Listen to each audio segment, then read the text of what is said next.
Mr. Mahajanji, Dr. Pratap C. Reddy Garu, Sri Rajesh Bhushan, Srimati S. Aparna, Sri Amitabh Kanji, senior officials, distinguished dignitaries, and my dear sisters and brothers, I am very happy to know that NATHEALTH is organizing its 8th annual summit for 2 days on March 28th and 29th, 2022.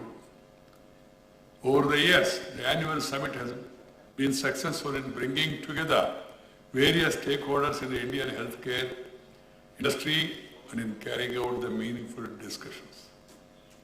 My best wishes to the organizers, particularly the members of the Healthcare Federation of India, for their sterling efforts. Friends, the COVID-19 pandemic, which has hit the world 2 years ago, has challenged the healthcare systems everywhere. Even in India, the pandemic reinforced the need to strengthen our healthcare infrastructure. I'm happy to note that India as a team fought back admirably and showed the great resilience in the face of adversity. This is reflected in the indigenous development of vaccines and administration of over 180 crore doses, which is a stupendous achievement and a global benchmark. On a parallel footing, the rapid scaling up of diagnostic facilities and the ramping up of healthcare infrastructure bear testimony to our collective resolve to meet this grave, unforeseen challenge. All of this world would not have been possible without the sheer resolve of our healthcare workers, both in the public and private sector. In our country, as well as in various parts of the world, people have worked hard, in fact.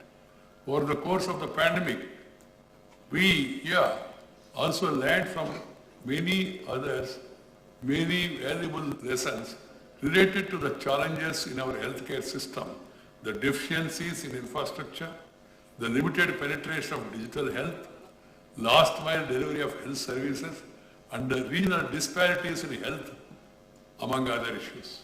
So all these lessons learned from the pandemic strengthened our commitment towards rebuilding, restructuring, reimagining a resilient healthcare system for a new phase, the post-COVID era. This is the biggest challenge. First, there is a pressing need to increase public expenditure in health. The government has set a target of 2.5% of GDP by 2025 in the National Health Policy. The increase in spending must go hand in hand with the capacity building. That too is very important, such as increasing the doctor to population ratio as per WHO standards. We must also urgently bridge the spatial disparity in healthcare between urban, semi-urban and rural areas.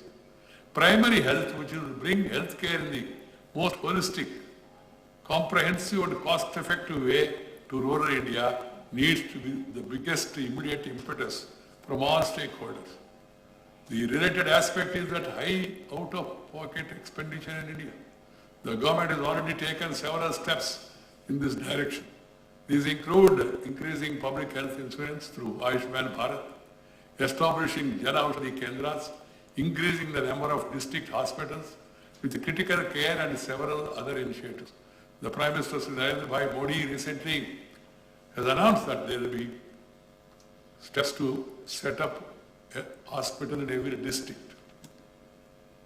It's a welcome statement, it should be implemented. At the earliest, we must strive hard to reduce the out-of-pocket expenditure, as I told you, which is pushing the marginalized sections deeper into poverty. This COVID has shown the potential of using digital technologies in healthcare.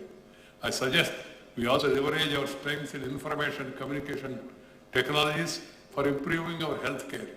Digital health and tele-health services must be expanded to remote areas to ensure equitable access to quality healthcare. Finally, going forward, we must focus on curbing the worrying trend of increasing non-communicable diseases in India, which account for around 60% of deaths in our country. We need to create greater awareness among the people on these lifestyle diseases.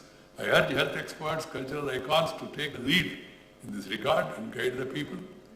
My dear sisters and brothers, our aim to improve the public health situation in India cannot be achieved by only state-led single-point solutions. With the diversity and scale of our healthcare demands, we need to improve all stakeholders, involve them, improve their participation. Public-private partnership should be strengthened further. This is the time to come together to rebuild, restructure, reinvent, and improvise our healthcare systems for the post-pandemic era of the 21st century. I congratulate the NATHEALTH for bringing together key stakeholders to discuss and achieve this important object.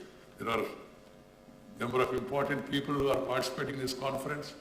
I hope that meaningful sessions will be given, and all these sessions has to be taken note by all the concerned and see to it that we march forward to make a healthy India. Thank you very much. Namaskar. Jai Hind.